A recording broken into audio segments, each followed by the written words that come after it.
নমস্কার বন্ধুরা, ইয়ামি ফুডে আপনাদের স্বাগতম। শুভ মহাষষ্ঠীর প্রীতি শুভেচ্ছা ও অভিনন্দন। আজকে বানাবো একদম ঘরোয়া উপায়ে সিমই রেসিপি, মহাষষ্ঠী স্পেশাল রেসিপি। চলো শুরু করি। এর জন্য প্রথমে কড়াতে সামান্য সাদা তেল গরম করে নেব, 1 চামচ মতো তেলটা। আপনারা চাইলে ঘিও নিয়ে নিতে পারেন। এরপর সিমইটাকে দিয়ে দেব, দিয়ে খুব ভালোভাবে লো হিটে ভেজে নিতে হবে, একদম লাল লাল করে ভেজে নিতে হবে। আর গ্যাসের ফ্লেমটা লোতেই রাখতে হবে। আর অনবরত আমি নেড়ে নেব, কারণ এটা চুয়ে যেতে পারে। খুব ভালোভাবে দেখো আমি ভেজে নিচ্ছি।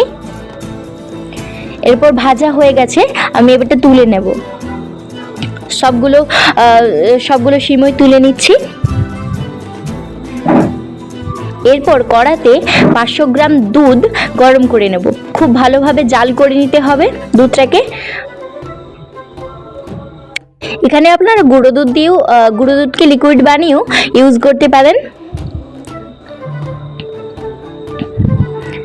লো হিটে দুধটাকে খুব ভালোভাবে জাল করে নিতে হবে। দেখো আমি খুব ভালোভাবে জাল করে নিচ্ছি।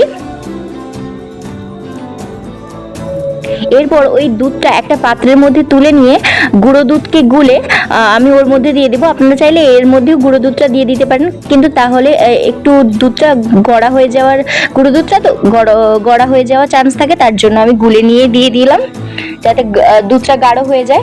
এরপর দিয়ে দেবো পরিমাণ মতো চিনি। আপনারা আপনাদের টেস্ট মতো চিনি দিয়ে দেবেন। দেখো খুব ভালোভাবে জাল করে নিচ্ছি, আর এই সময় গ্যাসের ফ্লেমটা লোতেই রাখতে হবে। দেখো আমার জাল করা হয়ে গেছে। এরপর দিয়ে দেব সিমইগুলো, ভেজে রাখা সিমইগুলো সব একদম ভালোভাবে দিয়ে দেব। দিয়ে আরো 5 মিনিট মতো রান্না করে নেব। দেখো রান্না করে নিলেই আমার রেডি। এই সময় গ্যাসের ফ্লেমটা মিডিয়াম থেকে হাই এর মধ্যে রেখে দেবেন। এভাবে বানিয়ে নিন আর পুজো উপভোগ করুন। সবাই ভালো থাকবেন, পুজো থেকে ভালোভাবে ঘোরাফেরা করবেন। আর রেসিপিটি যদি ভালো লাগে একটা লাইক করবেন, শেয়ার করবেন, সাবস্ক্রাইব করতে ভুলবেন না। আর আমাদের চ্যানেলে শর্টস ভিডিও আসা শুরু করেছে, আপনারা দেখবেন।